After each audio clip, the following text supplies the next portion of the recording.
ก็คือสิใช้ได้ดอกตัวได้ใช้ได้ก็เอาเก็บไว้ให้น้องเพิ่นตัวได้ใช้บ่ได้ก็เอาแบ่งไว้อันกับน้องจริงๆก็ได้ดอกอึ๊บโอเคเนาะงามเนาะโอเคเอาเห็นว่าเพิ่นใช้ได้ก็ดีใจพี่น้อยเนาะเดี๋ยวจะเบิ่งตื้ออีกถ้าว่ามีทางเอ้าเนาะอยู่เฮือนอยู่บ่เด้บาดนี้เนาะเปิดคลิปเปิดภาพมาพี่น้อยเนาะมาหาอีกครอบครัวหนึ่งก็เป็นญาติของน้องใจดีนี่แหละพี่น้อยเนาะเพิ่นบ่อยู่เฮือนบ่ล่ะบ่อยู่เฮือนซ้ำโอ้ยเนาะเพิ่นไปไสเด้คือว่าไปบันดงบ่ฮึยังบ่มาเนาะเป็นเฮือนไผล่ะนี่เฮือนพ่อน้องไก่บ่ขออนุญาตขึ้นเป็นจักหน่อยก่อนซะนะพี่น้อยเนาะเฮ็ดเป็นเถียงน้อยนี่ผู้ดีอยู่คักแล้วนี่เนาะอยู่ทงไร่ทงนาผู้ดีชนเท้าวิทย์มือวิทย์ขาซื่อๆได้พี่น้อยเนาะเอาใส่ตั้งเบิ่งก่อนเบิ่งเอาเนาะเบิ่งสิจ้ะเอาติดเอาตึมก่อนล่ะเนาะปะไว้ก่อนก็ได้เสือจะฟาดตัวหั่นเอาใส่เสืองามให้ปะลุงเบิ่งนำแน่เนาะ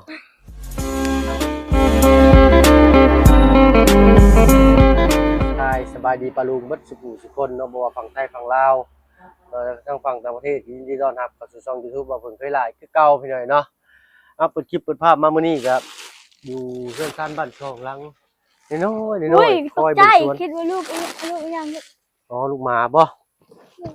เบิ่งเพิ่นจะเป็นเกิดสิมาเลยเนาะคือลูกหมูไม่ใช่ลูกหมาที่นะเอ้าเราพอดีเนาะทางแม่น้องอินเตอร์เอาเสื้อผ้าเก่าหรือว่าเสื้อผ้าน้องเสื้ออะไรที่ว่าเพิ่นใส่แล้วก็ส่งต่อให้น้องอินเตอร์เนาะแล้วก็น้องอินเตอร์ใส่บ่ได้แล้วก็เลยเอามาแบ่งปันให้ทางนี้นำแน่เนาะไปหาน้องห้างแล้วพี่น้อยเนาะบ่พ่อ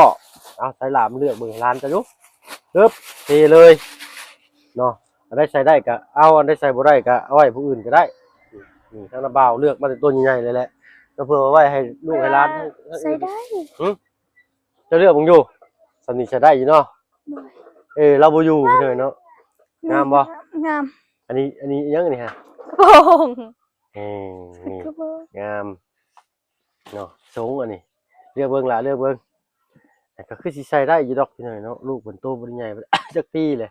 อันนั้นเป็นเสืออันน่ะเจอไม่น้อยบ่น้อยบ่นี่เสือสูงอันนี้เอาเลือกเอาตัวได้ใส่ได้ก็ใส่แหละเนาะใส่บ่ได้ก็ใครใส่ได้ก็เปล่งกันไปแต่ยังบ่ได้เก่าเลยพี่น้อยเนาะก็ยังพอใส่ได้บ่ได้ขาดรุดบ่ได้ขาดลุยเลยนี่เนาะงามยังงามอยู่เนาะเอาชุดน้องอีเตอร์ยังน้อยบ่แม่นสุดน้องเชอรินเนาะลูกสาวลุงจันทร์หั่นล่ะเนาะเพิ่นส่งต่อมาให้น้องอินเตอร์น้องอินเตอร์ใส่บ่ได้ก็ส่งต่อนี่เสียแขนยาวน่าสิใช้ได้อยู่แต่ว่าตัวนี้เนาะก็น้อยพุ่นบ่เหมือนมาแล้วบ่บ่แม่นบ่เอาเพิ่นเห็นเพิ่นคือสิดีใจพี่น้อยเนาะนี่เสียแขนยาวอันนี้ลองเบิ่งเด้อล่ะเด้ออันนี้น่าสิใช้ได้อยู่เนาะโดยใช้ได้อยู่ส่งคือก็น่าสิใช้ได้อยู่เพราะตัวใหญ่อยู่เด้อพี่น้อยเนาะน่าจะใส่กับชุดนี้บ่จักนี่บ่แม่นเนาะบ่ฮู้มีป้ายข้างในอะไรพี่น้อยเนาะให้ก็ส่งมันใหญ่พุ่นส่งใหญ่โพดบ่ใหญ่โพดก็เอาไว้เพื่อเพิ่นใหญ่ก็ใส่ได้อยู่เนาะใส่ได้ใส่ได้เนาะโอเคจะพับไว้ให้ลูกให้หลานเจ้าแล้วเอาพอดีมื้ออื่นมีกินเลี้ยงใหญ่อีกแล้วพี่น้อยเนาะกินเลี้ยงใหญ่อยู่เฮือนเจ้าเด้อมื้อแม่นเตรียมพร้อมโลดเจ้าใส่ดอกยับก่อนจะเพิ่มครึ่งเชือกขึ้นดอกละเอ้ยป่ะเอาเตื้ออยู่พี่น้อยเจ้าอย่าหื้อเสือขึ้นเด้อน้องคนบาดมือเด้อตะกู้นั่นตะกู้มันแหละตะกู้สบายดีสบายดีก่อนสบายดีเป็นบ่เป็นแต่เราบ่กล้า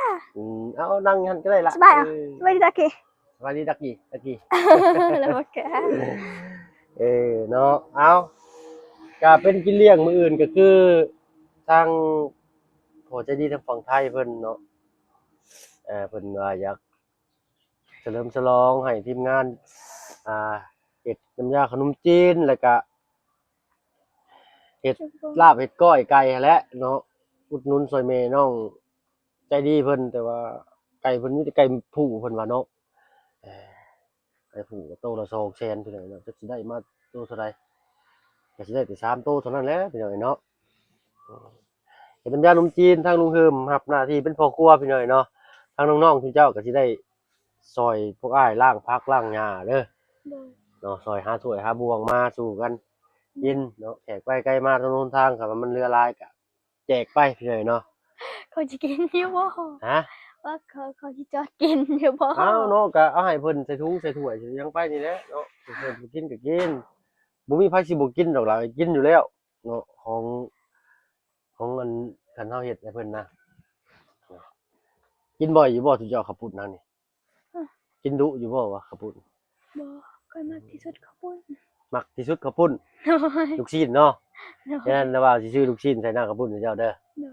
เนาะทางพอจะดีทางฝั่งไทยเพิ่นว่าอยากให้กินอยู่เฮือนเจ้าเฮ็ดอยู่เฮ็ดกินอยู่ ขอโทษขออภัยพี่น้องเฮ็ดอยู่เฮ็ดกินอยู่เฮือนเจ้าได้อยู่เนาะ โดย อุ้ยบ่นั่งกินก็เอาสาดไปปูตำค้อนไม้ค้อนตอกอะไรพี่น้องเนาะแถวอันเสาบ้านน้องเพิ่นนั่นแหละเนาะก็สิประมาณนั้นพี่น้องเนาะเดี๋ยวก็รุ่นเบิ่งนำกันทางลุงเฮิมรับหน้าที่เป็นพ่อครัวทางบ่เพิ่นก็สิเป็นลูกมือแล้วก็น้องๆเพิ่นเป็นลูกมือนำกันพี่น้องเนาะโอ้ยเนาะดีอกดีใจเนาะขอบคุณทางที่เพิ่นหลายๆพี่น้องเนาะที่แบ่งน้ำจิตน้ำใจเนาะขึ้นเนื่องในวันเกิดเพิ่นพี่น้องเนาะอยากเลี้ยงน้องๆว่าซั่นซะเนาะเพื่อเฮ็ดบุญเฮ็ดทานไปนำว่าซั่นซะทางบ่เพิ่นกับทีมงานแล้วก็ทางน้องๆเพิ่นผู้ยังตะบุญเฮ็ดคุณก็มีแต่คำเว้าคำจาคำอวยพรอวยไสเนาะความเจ็บอย่าสุดใดความไข้อย่าสิมีเด้อเนาะให้บ่ให้ผ่านมารบ่ให้เบียดเนาะเดินทางไปไสมาไสก็ให้ตลอดปลอดภัยเนาะคิดสิ่งใดขอให้ได้สิ่งนั้นสมดังมโนนึกเนาะรับให้ได้เงินหมื่นตื่นให้ได้เงินแสนแบนมือให้ได้แก้วมณีโชคเด้อพี่เด้อเนาะเอาที่สำคัญก็สุขภาพร่างกายแข็งแรงตลอดปีตลอดไปเนาะค้าขายง่ายมือก็ให้โชคมานร่ำรวยเนาะแล้วก็แฮปปี้เบิร์ธเดย์วันเกิดล่วงหน้ามื้อนี้พี่น้องมื้ออื่นก็สุขสันต์วันเกิดได้เด้อเนาะอยู่มันขวัญยืนสุขภาพร่างกายและแข็งแรงเนาะทางพี่เพิ่นนี่เพิ่นว่าเพิ่นเลิกเหล้าได้6-7 ปีพี่เลยเนาะโอ้ยเพิ่นเลิกขาดเลยถือว่าจิตใจของเพิ่นนี่แข็งเนาะถือว่าคันมันเป็นเหล็กก็มันเป็นล้อมใส่เตาร้อนๆมาเลยหั้นนะเนาะเอาสุขภาพร่างกายแข็งแรงไงเอ้ยเนาะเอานี่เสื้อผ้าบ่เห็นมาแล้วบ่ฮะยังเนาะสิไปปะไว้ใช้ให้เพิ่นนี่อึ๊บหึปะไว้ใช้เด้ให้เพิ่นนี่เนาะ โอ้ย ไว้นี่บ่มาตกเข้ามาละอึ๊บเยอะนั่นละเลือกไว้เรียบร้อยพี่น้องมีตัวใหญ่ตัวน้อยก็สิทางลูกน้องห้างเพิ่นน้องห้างนั่นซะเนาะเอาให้เพิ่นซักแหน่น้อยหนึงก็ได้เนาะเพราะว่าบางทีเสื้อผ้าใส่ตู้ไว้พี่น้องเนาะใส่ตู้เสื้อผ้าไว้แล้วบ่ได้ใส่เพิ่นก็สาบก็จะเข้าไปไข่ไปแล่นไปป้องไปชูนมันก็จะอับน้อยหนึงเนาะแต่ก็สะอาดอยู่แต่ก็ซักก็ดีที่สุดเนาะให้มันซักอีกเด้อใช่ล่ะไปเอาย่างไปไว้ตารางเฮือนเพิ่นพูนล่ะปะ สบายใจ หิวไปให้อันทั้งอายะเพิ่นอยู่เฮือนนู่นก็ได้ไปฝากเพิ่นไว้เนาะ ไป แล้วเดี๋ยวสิมาทาให้ลูกเพิ่นใส่อีกเทื่อนึงเนาะมาบ่เห็นเพิ่นว่าซั่นซะ ใช่ไหมยากูอยู่ จะแม่จะกู้เยอะกู้เยอะ เอากู น้อง เอา ก็จะเป็นตัวน้อยพี่น้อยเนาะเสื้อผ้าผู้ชายบ่มีหลายมีแต่เสื้อผ้าผู้หญิงครับขี่หลังรถบ่น่ะอึ๊บเอาไปเนาะ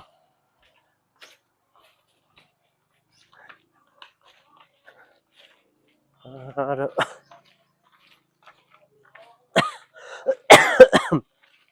เป็นไอหน่อยหนึง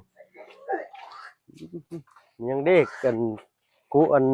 บล็อกก็มาเห็นยังได้บล็อกอะเนาะดินบล็อกเพิ่นเอามาให้หยังอันนั้นล่ะ นี่นะ แม่นแหละ ตะกัวเลยอ่ะเขาเสียดของห อ๋ มู อท้องรู้เหิมเป็นเศษคอกหมู คือว่ามีงบอันดึงไฟลงบ่โดยสบายดีประตูโอ้ย เอาบุนี่ทั้งมาเบิ่งเคยล่ะ ได้นำผ้าเสื้อผ้ามือซองหรือว่าเสื้อผ้าที่ลูกร้านบ่ได้ใส่เอามาให้ทั้งแม่น้องจังก็ แม่บักไอ้ เนาะแม่น้องไก่เนาะทางนี้เพิ่นสิเอิ้นบักพี่น้องเอิ้นบักเอิ้นอีเนาะว่าจาได้บ่สุภาพก็ขอโทษขออภัยนำหลายๆพี่น้องเนาะ ทางปกติเพิ่นแหละเนาะเพิ่นเคยมาแนวนี้ว่าซั่นซะเนาะคือว่าลูกของพ่อกับแม่เพิ่นชื่อจังไดก่อนแม่ ไม่ สามี พอ พ่อเพิ่นไป มัน ใช่แหละ คือ มาหัน มาหันคนบ้าน บ้านฮะตนา ปัตตนางโอ้โดยเนาะ ไอ้มึง อืมเอาเลือกมึงเลยแหละพี่น้อยหน่อยสิใช้ได้อยู่ตอนนี้เพิ่นยังเข้าบ้านดงอยู่เนาะเอามืออื่นเด้อไปตู้เด้อทางลูกเพิ่นทางลูกได้เป็นสะพานบุญในพี่เพิ่นท่านหนึงทางฝั่งไทยเนาะสิเฮ็ดน้ำข้าวปุ้นว่าซั่นซะเนาะไปร่วมกินนำกันอยู่เพื่อนน้องใจดีเด้อ โดย เนาะซอยให้น้องๆเพิ่นได้ซอยเฮ็ดซอยหาซอยกันล้างผักล้างหญ้าทางลุงเฮิมก็สิรับหน้าที่เป็นพ่อครัว โดย ลุงเฮิมเป็นหยังก็แซ่บบ่แม่ตุ แซ่บเนาะ เฮ็ดเลย เพิ่นเคยเฮ็ดตลอดเด้เนาะรับหน้าที่รับจบเป็นพ่อครัวพี่น้องถ้าบ่เพิ่งสิรับเป็นลูกมือว่าซั่นซะ มาอื่น มื้ออื่นแม่ โดย มื้อนี้บ่ทันมื้อนี้เนาะซื้อข้าวซื้อของซื้อแต่เช้าเนาะเอาได้สำใดก็เอาสำนั้นพี่น้อยเนาะ โอ้ เอามีแต่ว่าตามนั้นแหละแม่ตุ้ยเนาะ โดย มีแต่สิให้น้องจะดีพาย่างไปเบิ่งเรือนซานบ้านซองเพิ่นอัปเดตเบิ่งเติมอีกเนาะไปแจ้งทางนั้นนํอีกไปละเฮาเนาะอึบเดแม่เจ้าผู้แม่เจ้าอยู่ฟังนะตัวน้องทางสาวดอกแคนำเนาะต้องแจ้งเพิ่นนำได้อย่าว่ามื้ออื่นเพิ่นไปเวียกใช้อีกเนาะ โดย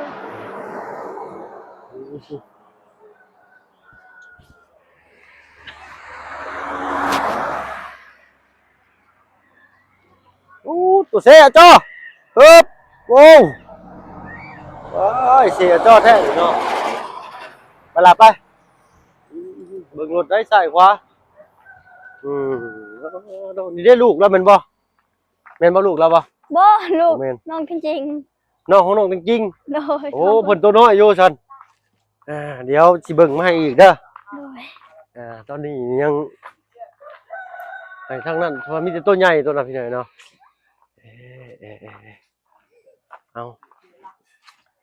นี่แหละพี่น้อยเนาะมาเบิ่งสถานที่ก่อนเนาะสถานที่ก็สิพากันนั่งคั่วอยู่ได้เนาะบ่นั่งกินได้สบายนี่ผู้แลเนาะ โดย เบิ่งได้สำใดก็เอาสำนั้นเนาะ เอาศาสตร์มาไว้บนนั้น ประสาทมาปูเนาะล่ะเนาะ โดย เตียงอันนี้ก็ย่อมาใกล้ๆพี่ก็ได้เนาะ โดยเอาไว้บน ย่อมาใส่นี่แล้วก็ใส่บึ้มบั้มเลยแล้วนี่เป็นหยังเนาะพี่น้อยเนาะพื้นน้องเพิ่นหลายอยู่ทำสิเฮ็ดพ่อเจ้าชื่อได้ก็ บนนั้นแค่นี้ก่อนเด้อ บ่จือชื่อพ่อเจ้าของไม้น่ะเบาไปใช่เลยได้ยินอยู่บ่น่ะโอเคได้แล้วหั่นน่ะจืออยู่บ่ได้บาดนี่เนาะ TikTok มึงผิด พ่อเจ้าหนังสือแล้ว โอ้ นะ เคยจำอยู่ได้แล้วนะบ่าวว่าถามว่าอีหยังซื้อเนาะ เป็นยังคือบ่จือชื่อพ่อเจ้าของ ก็บ่ได้จื้อคุยลืมตลอด น้องก็ลืมตลอดอ้าวพี่น้อยเนาะบ่เป็นหยังไอ้สมหักบ่ บ่ แม่น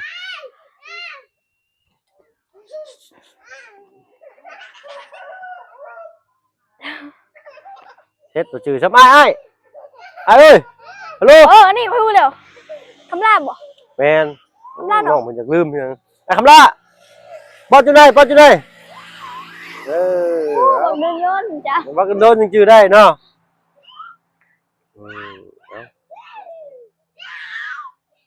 มาปอจุไนถึกอยู่บ่แล้วก็ว่าพึ่งอื่นปอจุไนถึกอยู่บ่ถึกเนาะเอาสบายดี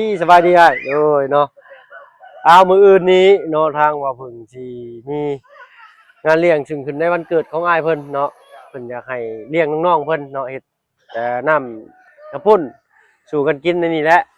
พอสิกินได้อยู่ที่เนาะนี่เนาะพอสิหาสาดหาเสือมาปูได้อยู่หน่อยเนาะเนยปูเลยกะและคันว่าบ่พอก็หามเตียงอันนี้มาต่อที่นี่เนาะนั่งกินคอยเบิ่งรถ10ล้อแล่นไปแล่นมาเนาะ จะเฮ็ดลาบไก่เป็นอยู่บ่ บ่เป็นนะ แกงเด้ แกเก็บบ่เป็นเลย โอ้แกงยังมันบ่แซ่บเลยเนาะเอากะทางน้องพ่อน้องเลี้ยงบ่ผู้หนึงน่ะเพิ่นแกงเป็นอยู่พี่เนาะเอาสำหรับเพิ่นถ้าบ่ยากดอกนี่จะให้เจ้าครัวไก่เป็นบ่ ได้ ได้เนาะได้ซื้อไก่มาให้ครัวแล้วก็ทำความสะอาด แล้วก็ซับในเดี๋ยวให้ลุงเฮิมจัดการให้เนาะลุงเฮิมรับจบบัดนี้เนาะถ้าบ่เบิ่งสิเป็นลูกมือให้เนาะมื้ออื่นก็สิเต็มแซวอยู่นี่แหละเนาะเอาทั้งเมียไปใช้อ้าย อาบน้อาบน้ำเนาะโอ้เอาเดี๋ยวมื้ออื่นเนาะตอนเช้าสิเอาไก่มาสู่อ้ายให้ทำความสะอาดเด้อโดยเอาขอบใจอ้ายหลายๆโดยประมาณนั้นพี่น้อยเนาะทั้งชาวดอกแค่นี่เพิ่นไปให้บ่ แล้วมาลาพี่ละแล้วมาลา หึ ไปอยู่บ้านดงไปอยู่เนี่ยพอ เอาน้องเป็นบ้านดงบ่เป็นหยังแต่สิคันนี่ดอกพี่น้อยเนาะบอกน้องมันได้อยู่ดอกใกล้ๆบ้านใกล้เรือนเคียงกันนี่แหละเนาะก็มีอยู่1 2 3ฝั่งนั้น4 5ครอบครัวเนาะเอาพี่น้อยเนาะก็ประมาณนี้เนาะพักหญ้าคาหุ้นก็หัวปีอยู่สวนมีบ่หัวปีต้องไปหาหัวปีเนาะ โดย อื่นสิให้ไปหาหัวปีมาจาก2-3หัวมาซอยบางๆแส่น้ำเกลือไว้แล้วก็บักทั่วแล้วก็ผักกะหล่ำ เนี่ เนาะ ยพักกะหล ผักกะหล่ำปีเด้หัวนั่นบ่ฮู้จักผักกะหล่ำบ่ ำบ่ฮู้ อ้าวบ่ฮู้จักผักกะหล่ำ ปี บัด อีหยัง ผักกะหล่ำ ทำนี่ แม่นหัวน้อยสำหัวคนนี่แหละเออ พักกะหลำบ่ฮู้ แม่น แต่ว่า หัว จำหัวคน ขาว บ่ ๆเขียวๆเด้ โดยฮู้แล้ว ผักหยังบาดเจิด พักบ่ฮู้เลย ลืมเนาะอ้าวบ่เป็นหยังเนาะเอาสำหูเนาะคอยเป็นคอยไปเอาตัวพี่น้อยเนาะมื้อนี้ทางบ่าวเขาไปอันนั้นมาไปใส่น้ำมันอยู่เวียดบ้าเนาะรถบ้านเพิ่นก็หลายพอแล้วพี่น้อยเนาะทางไปก็ยากครับโอ้ว่ะไปทางลัดเนาะย่านอยู่ย่านเพิ่นเอารถไว้เนาะไปเทื่อเดียวแหละค่อยบาดนี้บ่ไปจักเทื่อแล้วบาดนี้ย่านแล้วพี่น้อยเนาะว่าไปนั่นรถเฮาบ่มีกระจกเพิ่นว่าเนาะใส่หมวกกันน็อกกันบ่มีแว่นนี่ก็โดนเพิ่นว่าเนาะข้างละ2ล้าน2ข้างก็4ล้านเพิ่นว่า แต่ว่าทางเท่าไหร่2 ล้าน แม่นข้างละ2ล้านแต่ก็ปลอดภัยพี่น้อยเนาะไปก็บ่ได้มีหยังเพราะว่าเฮาคิดว่าเฮาไปใกล้ๆพี่น้อยเนาะเฮาก็ฮู้เท่าบ่ถึงการไปบ้านนาเฮาก็สิเตรียมตัวพร้อมไปให้มากกว่านี้พี่น้อยเนาะบ่ได้มีหยังเกิดขึ้นดอกพี่น้อยเนาะเว้าเผื่อไว้ว่าบางเทื่อบางทีเนาะซีหรือว่าได้ผ่านไปผ่านมาอยากเข้าไปเมืองเวียดบ่หรือว่าไปประเทศเวียดอยากไปเติมเมืองน้ำมัน50,000ได้2ลิตร2ลิตรปลายพี่น้อยเนาะน้ำมันลิตรละ20ปลายพันเนาะ50ปลายพันได้ประมาณ2ลิตรปลายโอ้2ลิตรเนาะถือว่าคุ้มแล้วพี่น้อยเนาะโอ้ดีใจได้น้ำมันขี่จักประมาณจัก2มื้อแล้วพี่น้อยนะเต็มถังขี่ได้2มื้อนั่นเบิดหั่นก็สิเอารถลุงเพิ่มแล้วไปซื้อเอาบาทนี่เนาะถ้าว่าใส่อยู่นี่น้ำมัน100,000นี่ขี่ได้มื้อเดียวเนาะ100,000นี่แวะ80,000น่ะเอาสิได้แต่2ลิตรอยู่บ้านเฮาแต่ว่ามันลุดลงไป30,000พี่น้อง2ลิตรเนาะ30,000นี่ก็ห่วยซื้อข้าวเปียกให้ถ้วยหนึงบ่ได้บาทเฮาเนาะเอามักลูกชิ้นเจ้าเนาะ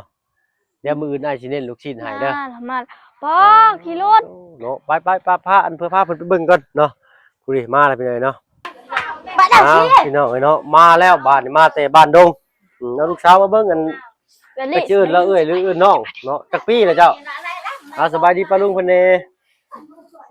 เลยเนาะมื้อนี้ถ้ามาเบิ่งมาเอาเสื้อผ้ามือสองของน้องเชอรินมาฝากเลือกเบิ่งกันว่าใส่ได้ก็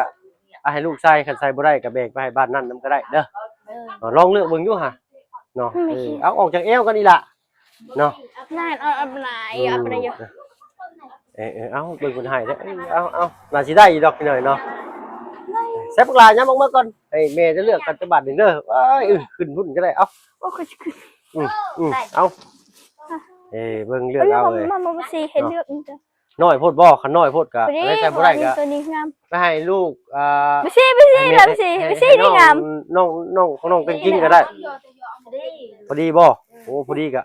พอดีก็เอาไว้ใส่เอางามบ่บาดใช้ได้อยู่เนาะเป็นเสื้อผ้ามือสองเด้อซักก่อนก็ได้เด้อ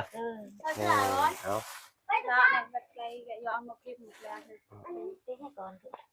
ไปเนี่ยใบสีงามคือกับใบสี สีม่วงได้นี่บ้านเจ้าเอิ้นสีหยังสีนี่ สีม่วงคือกัน สีม่วงบ่ เจอวงกระดอนวงกระดอน พวงกระดอน โอ้ยสีโบดอน สีมันม่วงประมาณนี้เนาะเอาเลือกเบิ่งน่าสิใส่ได้อยู่เนาะ ไปเชี่ยยิน ถ้า อ๋อ เอา ทำ ใหญ่ คลิป โพด นี่ กา นะ เอาไว้ใส่ต้นใหญ่ก็ได้แต่อย่าลืมสัก เด้ เด้ อ อ ทำแบบดิ้วดิ้วดิ้ว โด ดิ้วย ดิ้วเอาอ้อเนาะอ๋อลืม งาม เสื้อพวกละบ่มีผู้ชายนี่เนาะทางครอบครัวบ่เพิ่งครอบครัวดวงจันทร์มีแต่ผู้หญิงนี่เนาะส่วนหลายก็ สี ได้ นั้นอ้อนเลยแหละ อ่อนๆแล้วอ่ะ งาม แม่นบ่อ่อนๆบ่ โอ้มังตะโอ มั่งตะอ้อโอ้มีแต่งามมั่งตะอ้อเออก็คือสิใช้ได้ดอกตัวได้ใช้ได้ก็เอาเก็บไว้ให้น้องเพิ่นตัวได้ใช้บ่ได้ก็เอาแบ่งไว้อันนั้นน้องจริงๆก็ได้เนาะผู้นั้นก็น้อยกว่านี้เนาะน้องของน้องจริงๆน้อยกว่านี้เนาะแม่นบ่หรือซ้ำกัน น้อยกว่านี้จะเราเป็นเอื้อย ผู้นี้เป็นเอื้อยบ่อ๋อผู้นั้นเป็นเอื้อยผู้นั้นยอดว่าซั่น อายุ ๆเนาะ แค่กี่อันเลยอายุ4 ปี3 ปีอ่ะ 3 ปี ที่ โอ้ 4 ปี4 ปี ทีนี้บ่3 ปี อะหมอสุก หมอสุกบาด บ่ เสร็ สุ จ กกับบักไก่บ่สุกอ้ายเอ้ย บอกเลยจำบอกได้อ่ะ เอาใน เอ อ้า อย เอา ใบเนี่ย กินบักหล่ากินเออ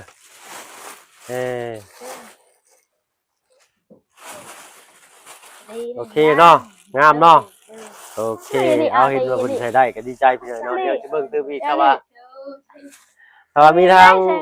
ยังเหลือหลายก็สิแบ่งมาให้ทางน้องของน้องเจนดี้ซื้อได้ก็อาริยะ